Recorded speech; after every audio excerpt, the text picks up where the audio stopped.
आज या ठिकाणी जो शासनाने आदिवासी विरोधी जो एक घाट घातलेला आहे, धनगरांना आदिवासींमध्ये आरक्षण देण्याचा जो शासन आदेश किंवा तशा प्रकारची शिफारस केंद्राकडे करणार आहेत, या निर्णयाच्या विरोधात खरं तर संपूर्ण आदिवासी बांधव आज राज्यभरामध्ये रस्त्यावरती उतरत आहे। आणि त्याचाच एक परिचिती म्हणून या जुन्नर तालुक्यामध्ये आज आम्ही सर्व 65 गावातील सर्व सरपंच, सर्व पदाधिकारी, आमचे माजी जिल्हा परिषदेचे अध्यक्ष देवरामजी लांडे साहेब आहेत, त्या ठिकाणी दत्ताभाऊ गवारे आहेत, त्याचबरोबर आमचे गाडगर गावचे सरपंच मनोजी रावते आहेत, आमचे लांडेताई या ठिकाणी आलेले आहेत, सर्वच पदाधिकारी आलेले आहेत। मी सर्वांना मनापासून धन्यवाद देतो। बंधूंनो, खरं तर तुम्ही जी ही काही एकी दाखवताय, ही जी काही संघटितपणा दाखवताय, हाच खरं तर आदिवासी बांधवाला या ठिकाणी तारणार आहे। कारण मगाशी अनेक वक्त्यांनी असं सांगितलेलं आहे की 25-26 आमदार आदिवासींचे आहेत, केवळ 2 आमदारांनी याच्यावरती खरं तर वक्तव्य केलेले आहे। अर्थात ज्यावेळेस सभागृहातली लढाई कमी पडते, त्यावेळेस बाहेरची लढाई आपल्याला सक्षम करायची असते आणि ते सगळं काम तुम्ही सर्व पदाधिकारी, सरपंच, सदस्य आणि सर्वच मंडळी करतायत, त्याबद्दल तुमचं मी या ठिकाणी मनापासून अभिनंदन करतो। खरं तर हा निर्णय अत्यंत गंभीर आहे। 16 सप्टेंबर 2024ला मुंबई उच्च न्यायालयाचा एक निर्णय आलेला आहे की धनगड आणि धनगर हे दोघंही अलिप्त आहेत। धनगर हे अनुसूचित जातींमध्ये मोडत आहेत, धनगड हे आदिवासी जमातीमध्ये मोडत आहेत। परंतु इथं शासन केवळ मतांचं राजकारण करत असताना, या ठिकाणी धनगरांची मतांचं डोळ्यासमोर ठेवत असताना हा शासन आदेश काढण्याचा घाट शासनाने खरं तर घातलेला आहे। सर्वप्रथम मी शासनाच्या या धूर्त भूमिकेचा या ठिकाणी निषेध करतो।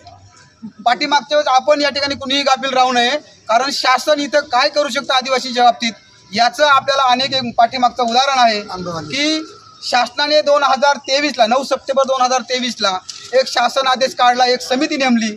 त्या ठिकाणी सुधाकर शिंदे नावाच्या एका भाजप आमदाराच्या अध्यक्षतेखाली ती समिती नेमलेली आहे।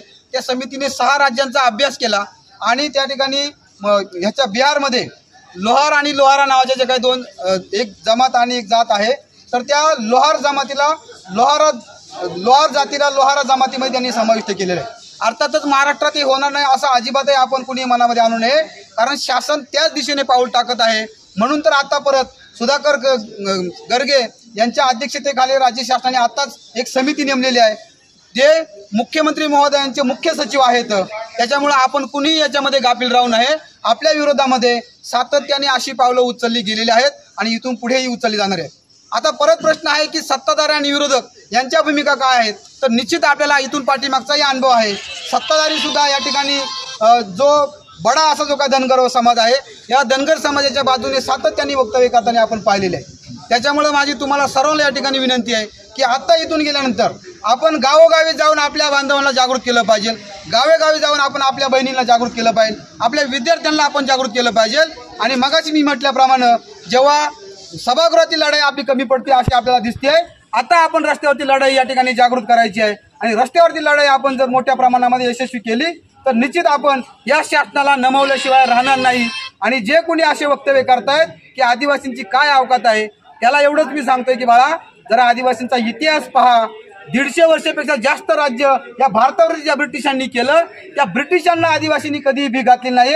नाक घासून त्यांना या ठिकाणी वेगवेगळे कायदे आदिवासींसाठी करायला लावले, 5वी अनुसूची करायला लावली, 6वी अनुसूची करायला लावली।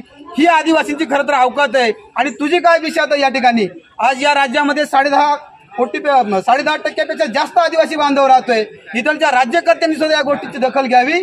26 आमदार तर आमच्या आदिवासींच्या हक्काचे आहेतच, परंतु अजूनही बी आम्ही 58 ते 60 मतदारसंघांमध्ये या ठिकाणी विधानसभेच्या 60 सीटांवरती आदिवासी प्रभाव पाडू शकतो। कोण आमदार आणायचा आणि कोण आमदार नाही आणायचा हे आदिवासी निश्चित करतायत। त्याच्यामुळे आमच्याकडे तुम्ही इतक्या हीन पद्धतीने किंवा इतक्या कमी दर्जाने आमच्याकडे पाहू नका। आमची अवकात ही ब्रिटिशांना सुद्धा समजलेली आहे, इथलच्या अनेक राज्यकर्त्यांना सुद्धा आम्ही दाखवून दिलेली आहे।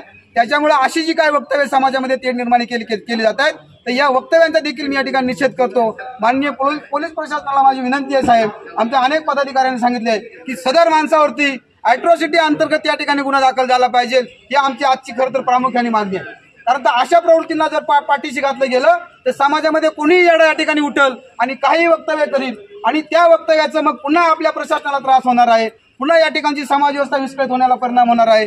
माझी आपल्याला विनंती आहे की आम्ही ह्या ज्या काही लढाई आहेत हे लढतोच, परंतु कायद्याच्या कक्षेमध्ये अशा लोकांवरती जो प्रतिबंध घालता येईल तो प्रतिबंध साहेब आपल्या माध्यमातून आपण घालावा, एवढं मी या ठिकाणी सांगतो आणि थांबतो। धन्यवाद।